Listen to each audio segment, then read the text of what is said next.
You clicked on this video because you want this emblem here, but it's also really rough out there as a hunter main.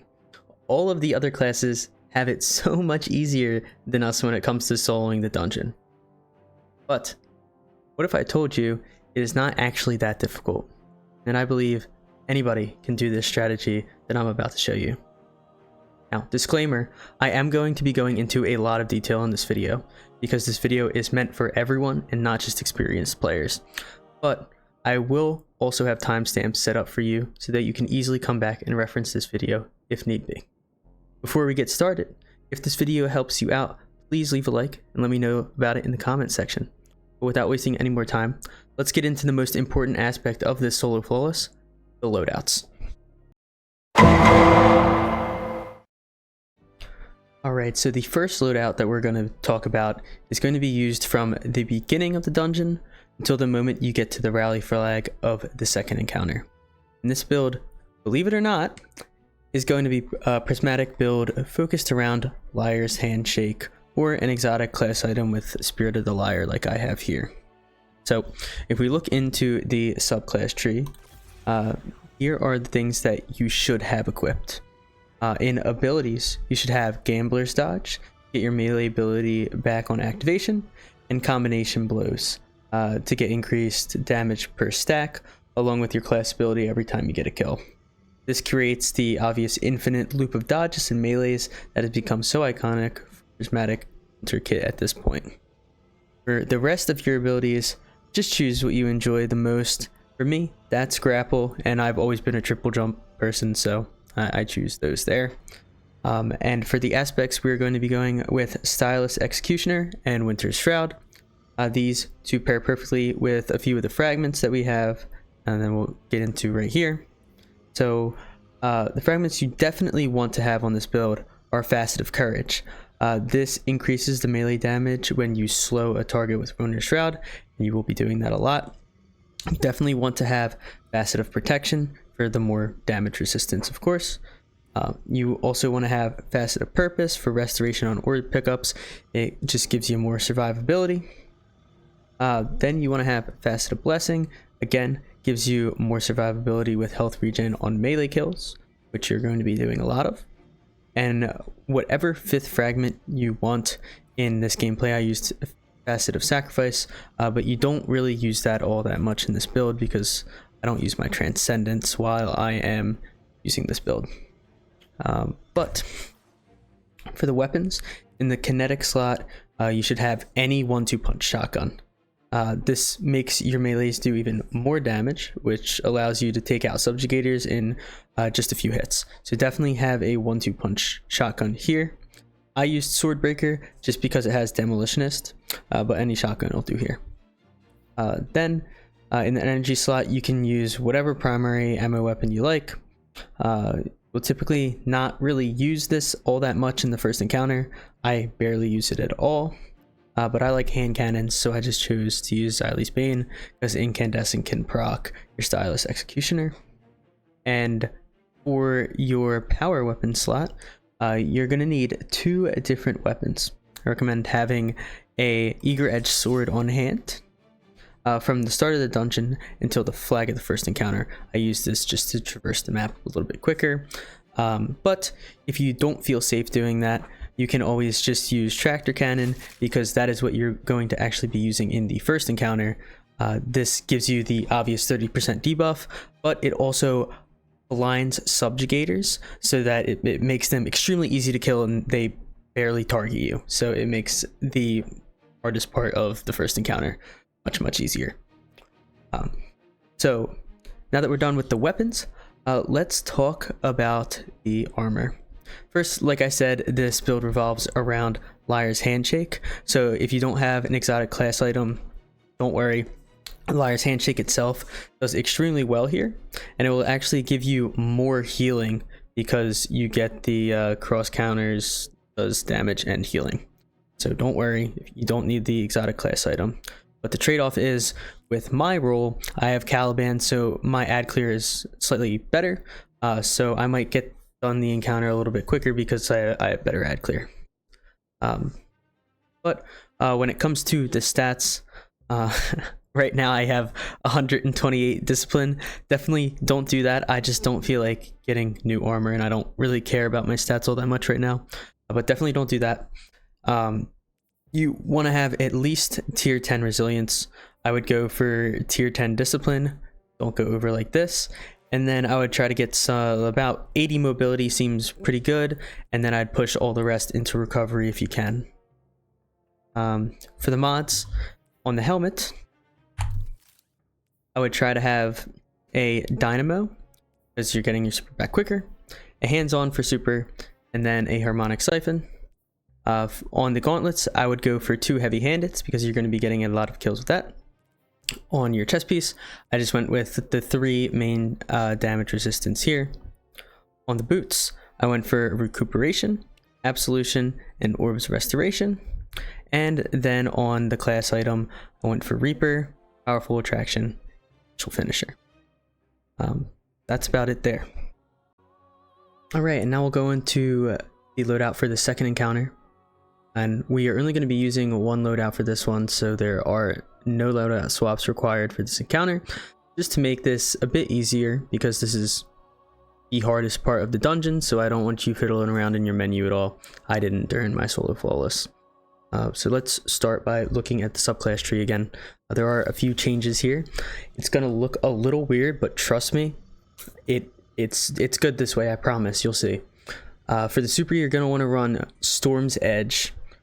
This is by far the best hunter super that we have on Prismatic for the Zoetic lock set, considering precision damage doesn't work, and we'd have to do a loadout swap anyway for gold gun marksman, so we don't want to do that. So this super actually does cook the boss, so I promise, try it. It's very good. For the abilities, you're going to want to be running Gambler's Dodge, Threaded Spike, and Grapple Grenade. Again, pick whatever jump you like here. For aspects, we are going to go with Stylus Executioner again, but now we are going to swap in Ascension for Winter Shroud. This works perfectly with the exotic Gifted Conviction that we are going to be running with this build now, so you'll see in like a second here. For the fragments, the most important fragment, unfortunately right now, is disabled, which is Facet of Hope. This is by far the most important fragment you need, because when you have an elemental buff, your class ability recharges a lot faster. But what I will say is I reran the dungeon without Facet of Hope on Thursday, the day that this patch came out, and I was still able to clear it fine, and you'll see in the gameplay that you still get your class ability back decently quick. So even though Facet of Hope is the most important aspect that you need, and it's disabled, this will only get easier once this gets re-enabled. But other than that, you want Facet of Courage, because this increases the amount of damage your super does to the boss when you use your Threaded Spike on them. Protection for survivability, Purpose for more survivability. This will give you Amplified now, so you'll get increased damage resist there, and gains Bolt Charge, which is nice. And then Facet of Dawn, so that you do more damage, 20% more damage to the boss when you use your melee. So now we're going to go on to the weapons. In the kinetic slot, I used the multi-mock that Banshee is selling, so this gun is something that everyone can get, and it's fantastic here. In the energy slot, I recommend having a solar fusion rifle, so that you can one-shot the wizards in this encounter, since they have solar shields. For me in particular, I used Cartesian coordinate because I like rapid fire frame fusions, but any solar fusion will work here. And now for the power slot, I am very sorry if you never got this exotic, since it is pretty old, but Anarchy is by far the safest and the easiest way to damage this boss on Hunter. If you have Spoils of Conquest, I would highly recommend going and picking this gun up before going into the dungeon, because it makes the encounter light years easier. And now we will go over to the mods again. Make sure you have Heavy Ammo Finder. A major limiting factor in this fight is heavy ammo drops, so just make sure you put that on. And I actually would also suggest putting on Heavy Ammo Enhancement on your primary weapon here too, because that'll help out a little bit.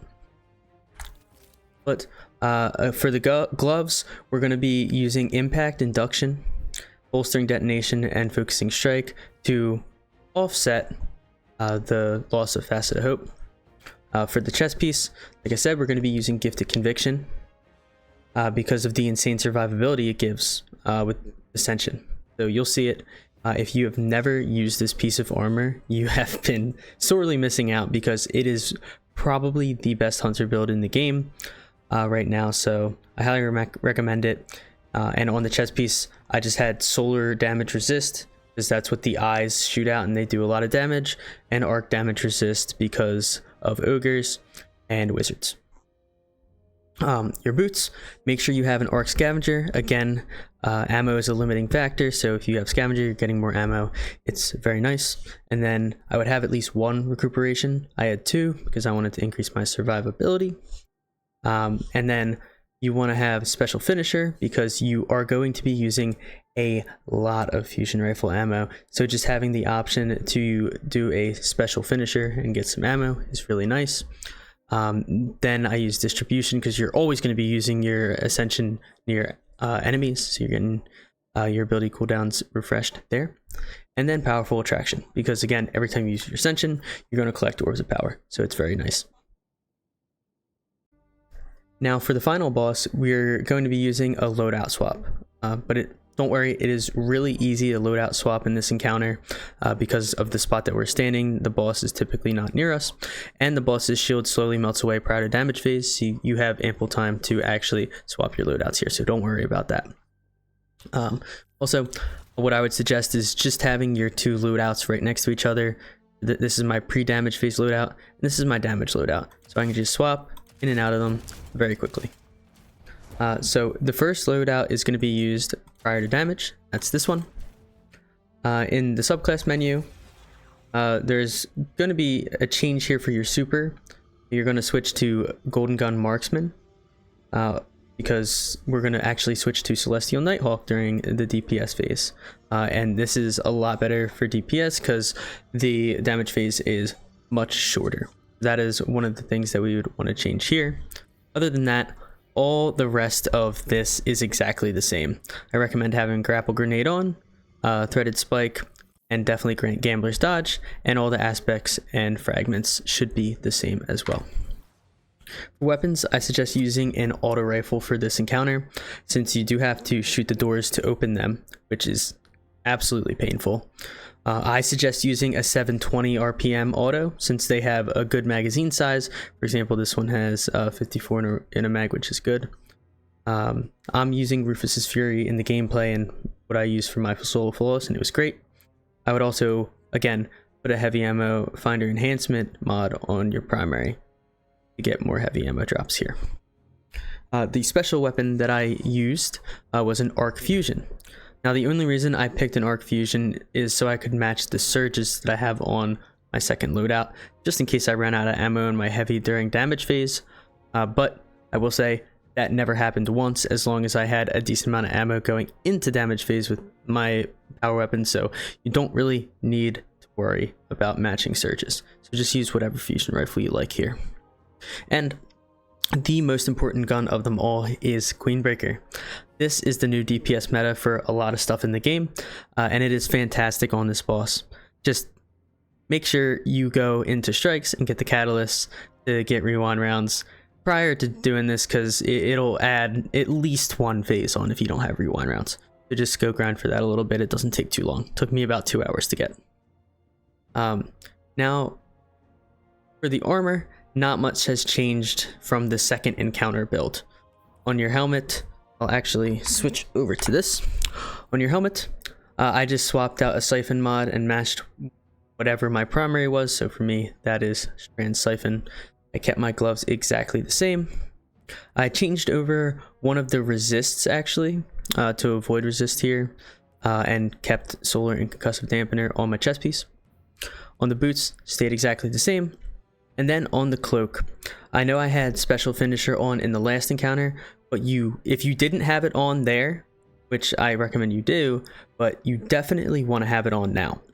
The way that we're going to carry over armor charge into damage phase is by having three stacks of armor charge, just sitting there because of special finisher being on our armor. You also do not want to use your finisher if you have the choice, because it'll consume all your stacks of armor charge, and the whole point of having this is so that you have armor charge going into the damage phase. So this is pretty big there. Other than that, distribution and Reaper work fine here. Now let's go over to the damage loadout.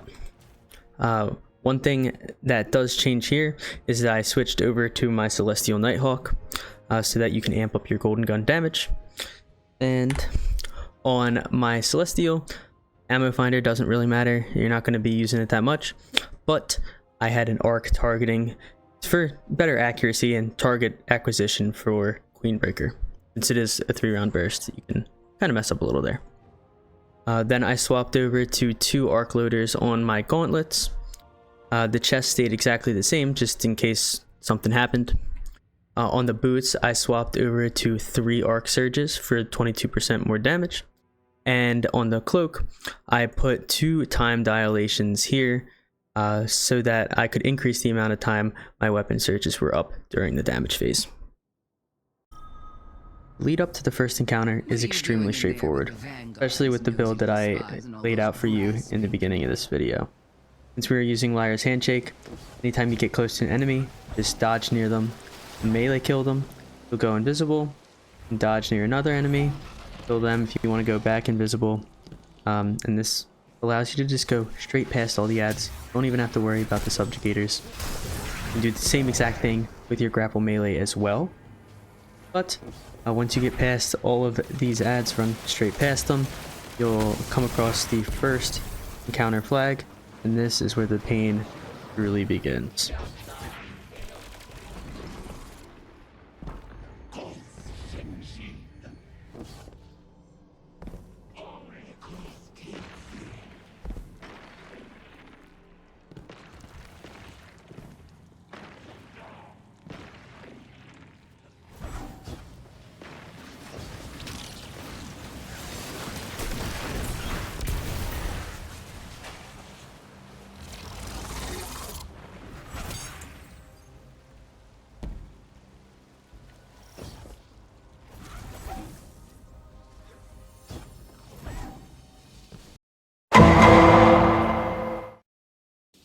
Now let's talk first encounter.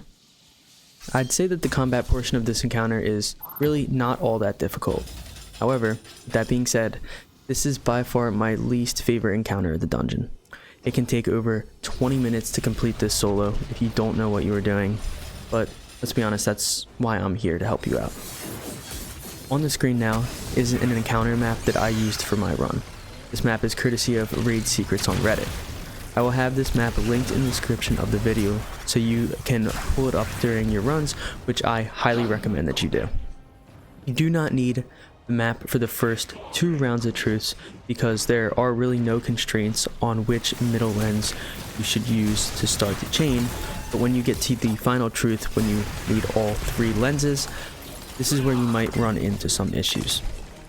In addition to that, I am also going to link another Reddit below from Raid Secrets, which is a list of possible truths that you can get for this encounter. If you look at the exit door during the first round of truths, you can see that only 1 truth is missing. You can look at this list and potentially see if you know which truth is yours. This is a more advanced strat, so if you do just want to do the encounter normally, I'll go into how the mechanics work right now. So the first thing you are always going to want to do while you're on Hunter is hit an enemy with your Winter's Shroud and then melee kill them. This will give you invisibility, and invisibility gives you true sight with this build. While you have true sight, I would just walk around in the middle area where the 3 starter lenses are to see which of the 4 sides the Truth Speaker Grim is on. Once you find the Truth Speaker Grim, go to that side and kill it. Once you have done that, it will drop a symbol on the ground, and this is the symbol you will need to shine a light on. Now that we have the symbol we need to shine on, we have to find that symbol. There are 4 rooms around this arena. In all 4 rooms, there is a wheel somewhere on the wall, and each wheel will have a unique symbol on it. Once you find the room with the correct symbol, we are going to need a lens. to get a lens, you have to kill a subjugator. Thankfully, subjugators are extremely easy to kill with this build that I showed you in the beginning, as long as you have a few stacks of combination blows. And don't forget, you can blind them with tractor cannon and make them completely useless to make them even easier to kill. And now that we have both a lens and we know what symbol we need to shine on, we can now go to the middle and start the light from one of these starting lenses. Like I said before, in the first and second go around, you don't really have to worry about using the correct lenses, because there are always extras in the middle that you can use. But note, you are also going to need multiple lenses for each location. So one lens isn't going to finish out a light shining sequence. But at this point, I really wish that I could tell you exactly where to place these lenses, but you kind of just have to do it yourself, considering that it's RNG, which room is going to be your first one, which one's your second one. You really just have to learn which ones to use. So I just recommend getting familiar with the lens locations and what to do. And the more that you run this dungeon, the more you will get familiar with this part. So the first round of truths only has you shining light on one wheel, the second round on 2 wheels, and the third on 3 wheels. On the third round of truths, just make sure to use the Raid Secrets map, and that should help you avoid some frustration on which starting lenses to start with. It is the same thing for all of the rounds. Find the Truth Speaker Grim to get the correct symbol. Find the symbol in one of the rooms, get lenses, shine the light on the wheel, and then repeat. Now that we know the basics of the mechanics, here are some of the tips that I have acquired through some of the runs that I have done solo. First of all, this encounter can be an extreme tilter. If you just died on maybe the second or the third encounter of the dungeon and you go back to this, it is a complete slog and it feels like it'll take forever, and you could just end up dying again because you do not want to be in this encounter, considering it is so boring. So what I would do is I suggest taking a little break in between each run so that you don't come back into this encounter mad, die again, and waste another 20 to 30 minutes of your time. But on the other hand, I would just try to stay invisible in this encounter as much as you possibly can. I would say the most threatening enemy in here are the husks, and every time you kill them with a melee, they will spawn their seeker, so just make sure to stay invis while the seekers are around, and you can come out when they have exploded. But when it comes to the subjugators, just make sure to stack up your combination blows prior to going into a fight with one, and feel free to use a tractor cannon shot on every single one if you need be. This encounter really is a slog, so take your time and you'll get through it, I promise. It is not that bad.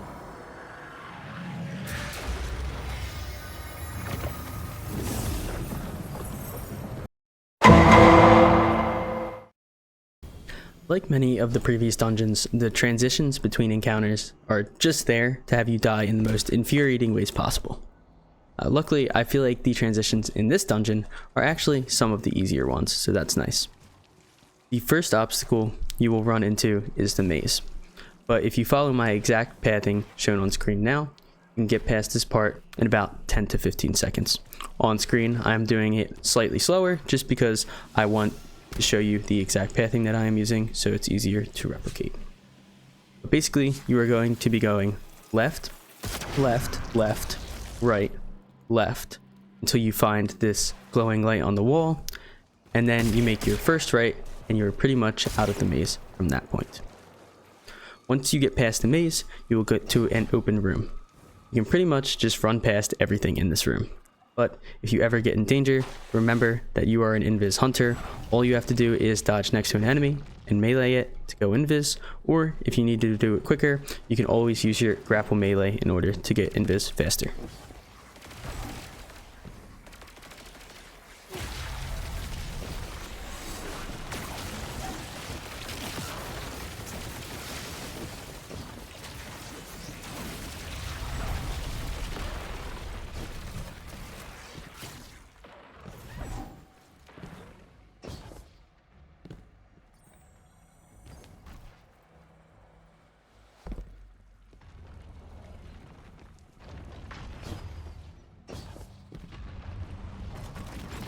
The next obstacle you are going to run into are the Indiana Jones rocks. All you really have to be is patient at this part. If you have an eager edge sword, I would highly suggest putting that on at this part, just in case you need to quickly fix your location and where you're at, any sudden saves at any point. But once you're past the rocks, you're finally at the final section of the transition.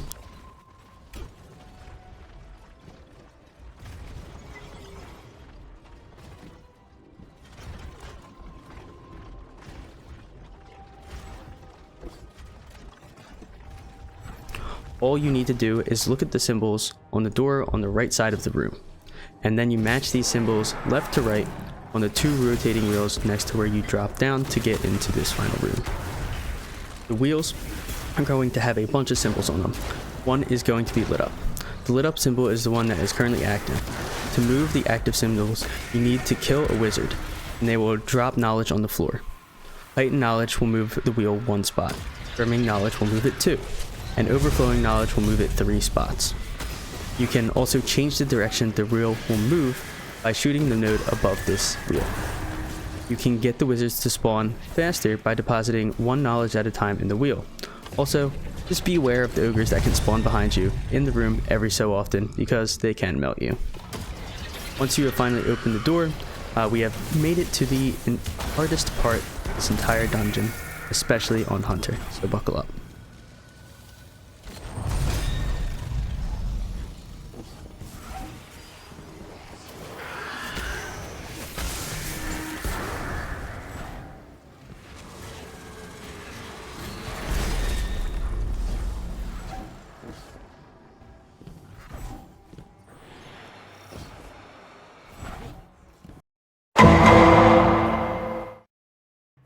Alright, now welcome to the absolute hardest part of this dungeon. Before starting this encounter, make sure to switch over to the Gifted Conviction loadout that I went over earlier in the video. For those wondering why I didn't choose to stick with Liar's Handshake for this encounter and further on, the main reason is because during my playtesting, I ran into way more heavy ammo problems with that build, considering how little you actually use your weapons and get the heavy ammo finder mods to work. So this encounter is extremely complex. I can go into it for a while talking about what every symbol does, but to make this video slightly shorter, I will only briefly talk about each symbol and which ones to avoid. Now, the first symbol I want to talk about is Commune. This is the symbol that I hate the most, so I tried to actively avoid this event at all costs. The second symbol I want to talk about is Hive. This symbol spawns an ogre on each side, and I recommend avoiding this one as well, considering these ogres are extremely dangerous and can kill you pretty quickly. But for me, I would rather deal with the ogres than the Darkness Seekers from the Commune symbol, so I believe this is the second worst event that can actually occur. The third symbol I want to talk about is Knowledge. This will spawn a yellow bar knight on each side and additional wizards as well. This one isn't too bad, and occasionally I will actually switch a wheel to this one in order to get more ammo drops if I am struggling on heavy ammo. The fourth symbol, and best to put on the first 3 plates, is Stop. This symbol will make it so that no event happens when a boss looks at one of the wheels that has this symbol on it. This makes the encounter much easier to deal with, considering the amount of enemies spawning is significantly reduced. And the last symbol that we need to talk about is Kill. This symbol will start a damage phase if it is put on one of the wheels. In the strategy we are using here today, I recommend only putting Kill on the wheel that is furthest to the left when you are looking at the boss. If you do this, you will have the longest damage phase possible, and you will be able to get off a majority, if not all, of your heavy ammo extremely safely with this strategy. Now, let's talk about how the events work in this fight. The entire time this fight is going on, you will see a bar at the top of your screen. This bar tells the player when one of the bosses is going to shine their light on a wheel. When the bar is not filled at all, a boss is going to look at the leftmost wheel. When it is a quarter filled, a boss is going to look at the close left. When it is half filled, a boss is going to look at the close right. And when it is 3/4 filled, one of the bosses is going to shine on the far right wheel. And then again, it resets. When it is completely full, it will look at the far left wheel again. Why this is important is whenever a boss shines on one of the wheels, whatever symbol is currently on that wheel is the event that is going to occur. Previously, we went over what those events are, so you can go back in time and listen to me talk about what those symbols mean for the events. At this point, what I recommend you do is start the encounter and initially focus all of your energy on getting the far right wheel to stop. The wizards do take a while to spawn when the encounter initially starts, so setting any of the other wheels to stop in time to stop that event is pretty difficult to do. So unfortunately, you are going to have to eat a few of the vents at the start of the fight. First, you need to look and see how much knowledge you need to get in order to switch the far right wheel to stop. If you need 3 knowledge, don't worry, you can still get all the knowledge you need in time to stop that event. The wizards always spawn in the same spots, in 3 different spots. The first wizard always spawns in the top left of the stage. This is the one you're going to want to kill first if you want to get 3 knowledge in time to get the far right wheel if you need overflowing to start. After you get the leftmost wizard, you're going to go to the middle wizard platform, kill that one, and then the far right wizard is right next to the far right wheel. You can kill that and dunk your knowledge in there. Remember, you can always shoot the crux at the top of the wheel to rotate it the way that it is spinning, just in case you want to do it a little bit faster that way. I definitely recommend shooting these cruxes. Once you get the furthest right wheel done, move on to the close right wheel and make that one stop. Then the close left wheel should go to stop, and finally the far left wheel should be put on kill.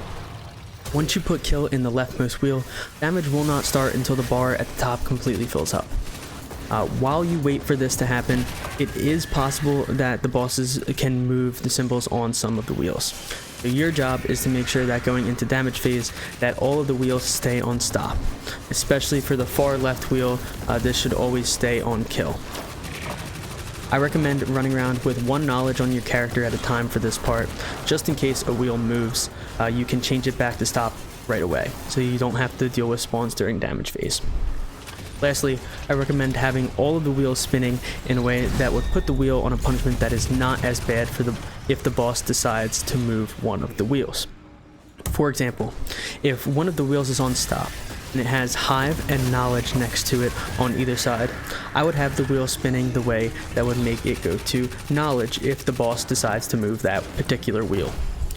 But if there is a kill symbol next to your stop symbol and you have the wheel rotating that way, the boss will never move the wheel to a kill symbol, so it will actually move that wheel 2 spots if it is going in the way of a kill symbol. So just be aware of that. The beginning of this fight is all about surviving the events that are thrown at you. If you get seekers, shoot at them to make sure they don't hit you, because they do a lot of damage. If you get ogres, my recommendation is that I always popped my Transcendence and used my fusion rifle to kill them while spamming abilities, since they are the harder event to kill.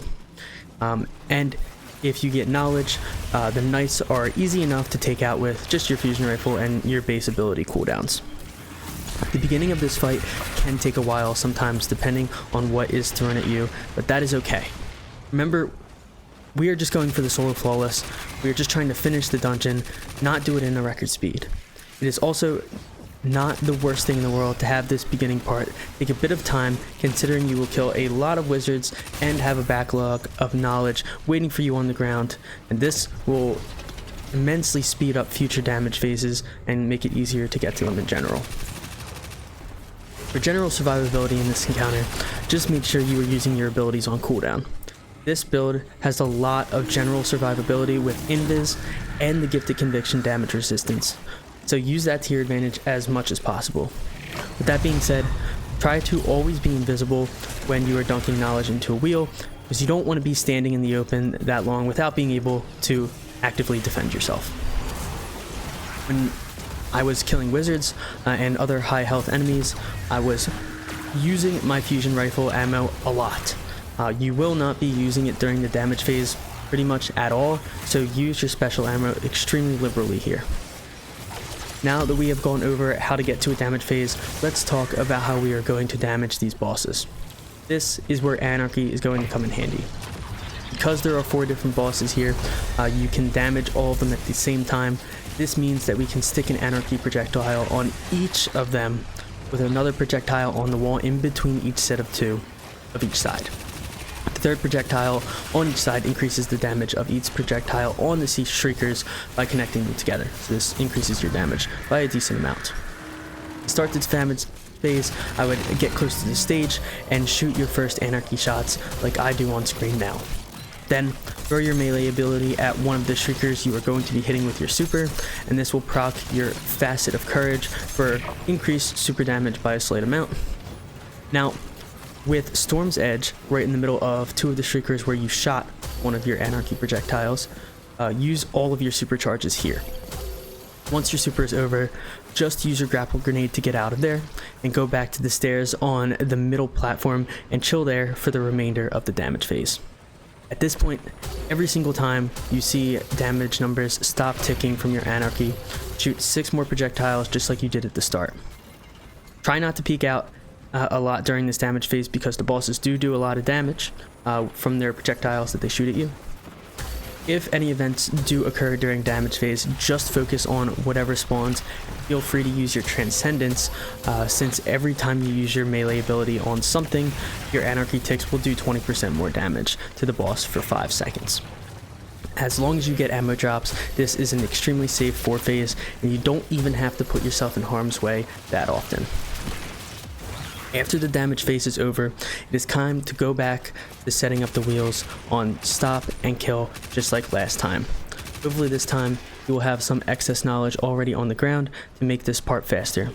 However, I don't recommend putting kill in the leftmost wheel until you have close to full ammo on your anarchy again. This is definitely the safest strategy that I was able to come up with for this encounter on Hunter.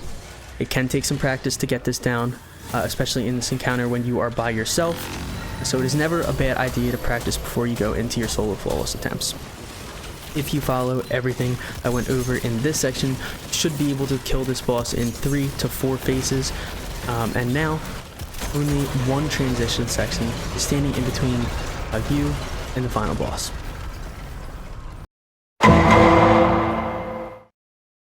Congratulations. In my opinion, you have just gotten past the hardest part of the dungeon, but don't let your guard down yet. You still have this transition and the final boss to get through until you're done your solo flawless. After killing the boss, don't forget to move one of the shrieker eyes into the middle where the chest is, and this will actually open the door for you to get to the next part. At this point, I highly recommend switching your heavy weapon to a machine gun. There are a lot of flying Grim in the upcoming areas, and a machine gun deals with them very easily. I also recommend switching to whatever auto rifle you were planning on using in the final encounter, because this is where you're going to start seeing the shootable doors that are extremely annoying to shoot with certain weapons like this SMG. Getting to the open room with the 2 wheels you have to shine the correct light on is pretty simple. Just make sure you are spamming your abilities off cooldown to continuously go invis. This will allow you to run past a majority of the enemies in this area. To kill the higher health enemies, just swap out to your fusion and kill them. It does it very quickly.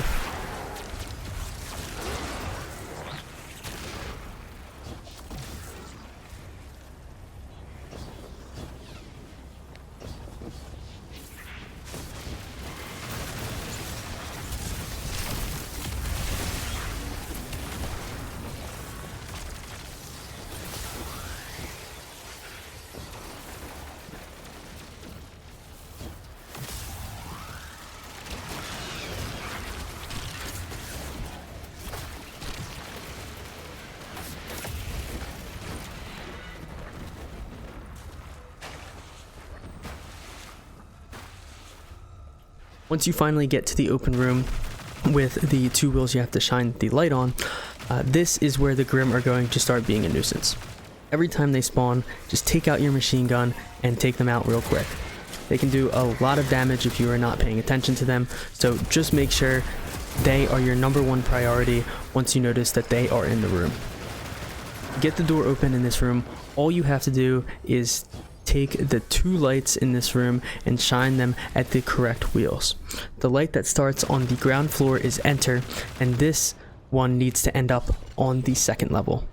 The light that starts on the 2nd level is worm, and this is the light that needs to make its way down to the 1st level wheel.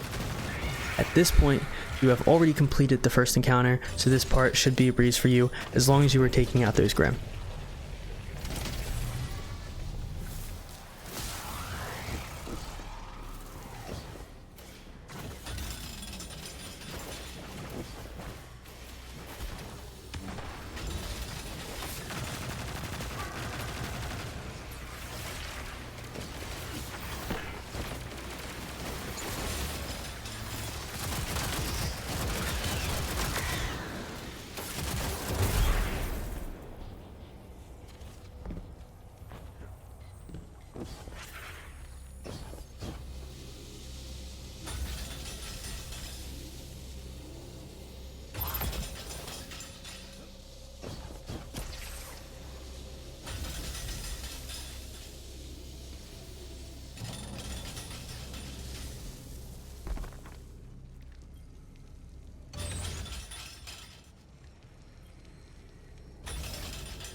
After unlocking that door, the next room is going to have the first shootable door in the entire dungeon. It is going to be on the right side of the room as you walk in. I suggest that you make sure before you start shooting this door to clear out all the adds that are right in front of it. This door does take a decent amount of ammo to get open, so the more adds you clear out here, the easier it is to actually be able to open the door safely. You have already gotten this far in the dungeon. Dying to shooting the door would be pretty brutal, so just try to avoid any unnecessary deaths at this point.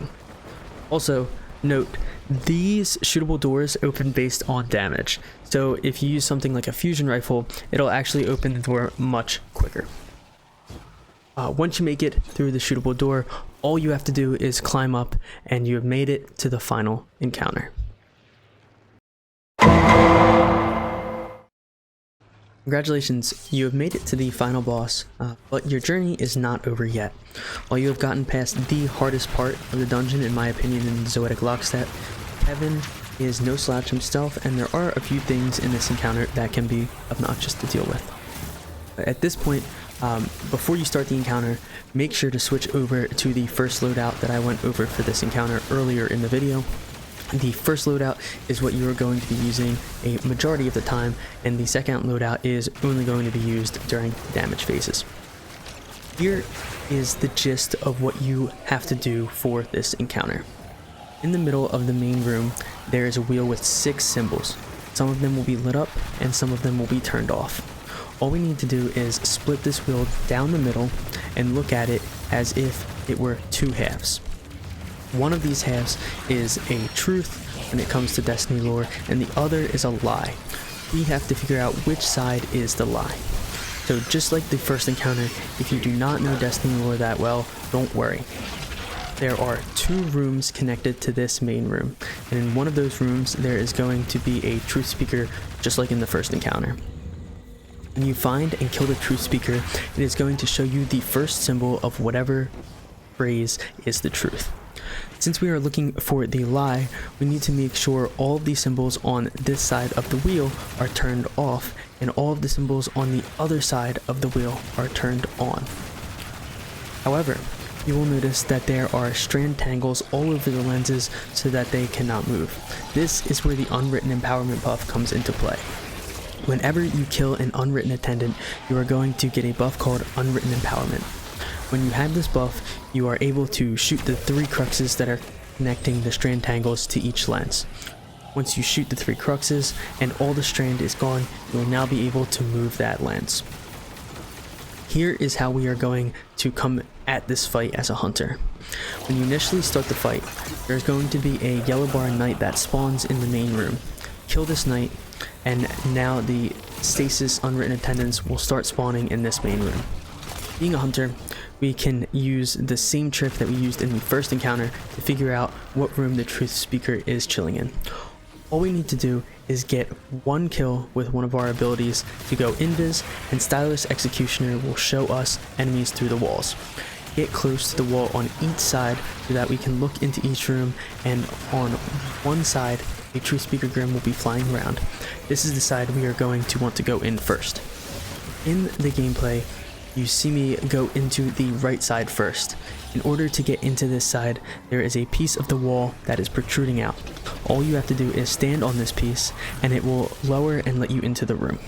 For the other side, there is a shootable door just like you saw in the transition leading up to this encounter. Shoot that door with your auto rifle or your fusion rifle if you are in a pinch to get it open so that you can run through it. Once you are in whatever room you need to be in, I recommend killing the subjugator first. With the artifact mods for this season, fusion rifles are really good at taking out pretty much any target. The main thing you have to worry about on the right side is the stasis crystals that the subjugator will spawn every so often. Get as far away from these as you can, because if the subjugator shatters them when you are near them, they can insta-kill you. On the left side, you have to worry about the subjugator suspending you in the air and making you completely vulnerable.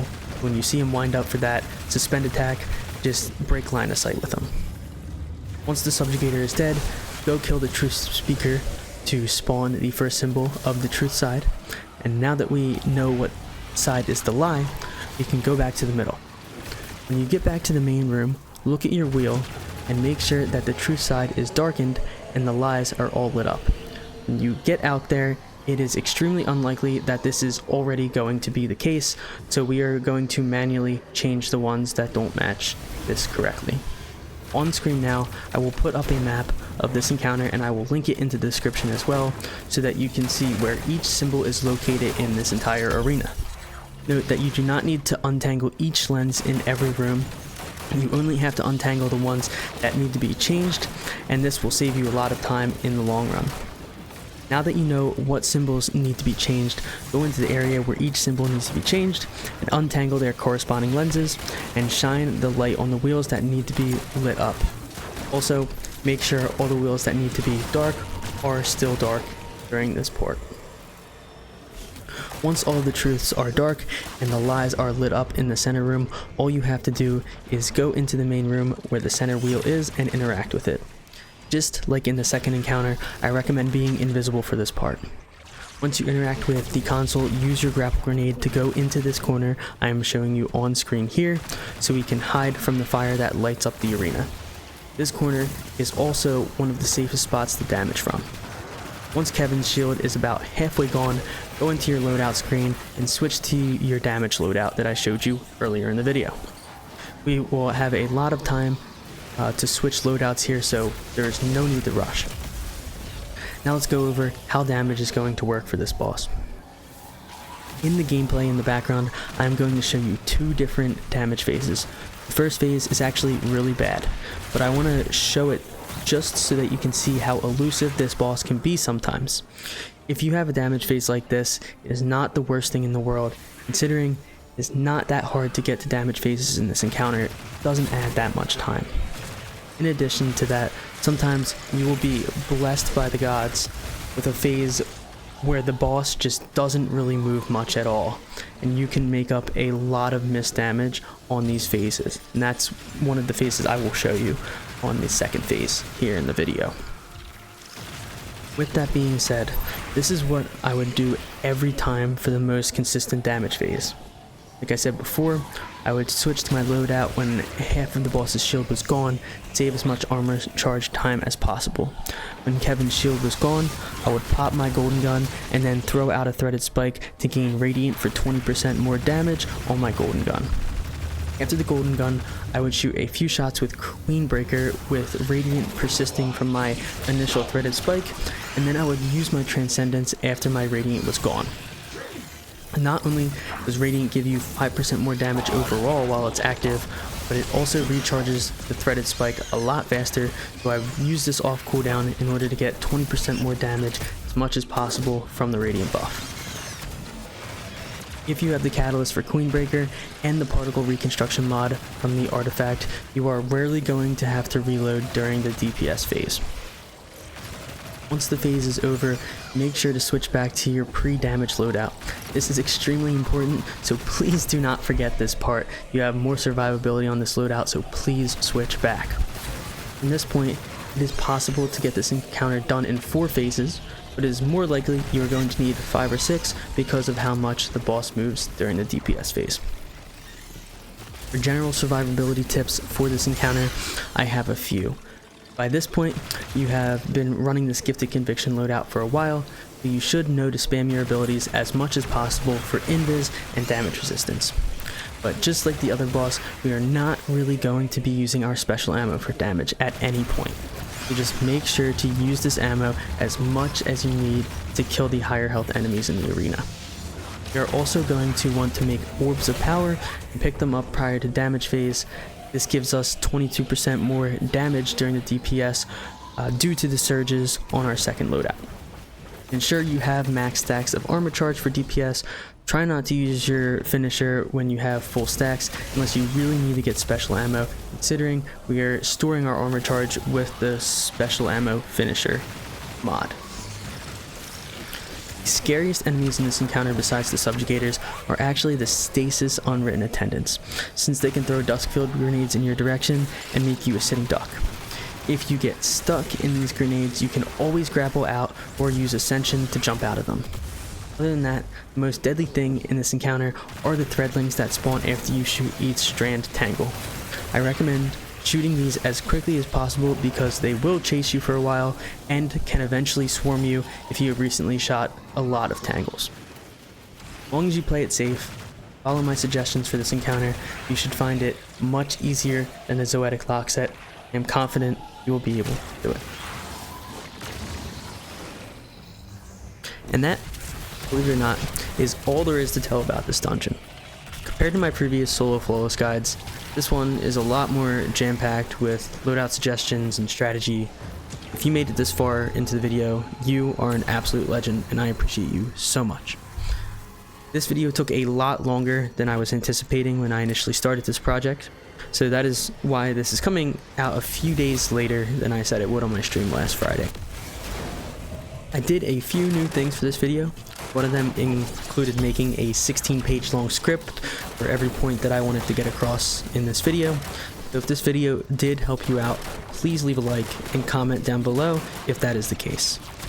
Also, if you think I missed anything that would be helpful for other hunters going for this challenge, make sure to put that in the comment section as well. Us hunter mains, you know, we gotta stick together. Other than that, I hope everybody luck on going for their solo flawless. I know you got this. Have a fantastic day, everybody, and I look forward to seeing you in my next video. Peace out.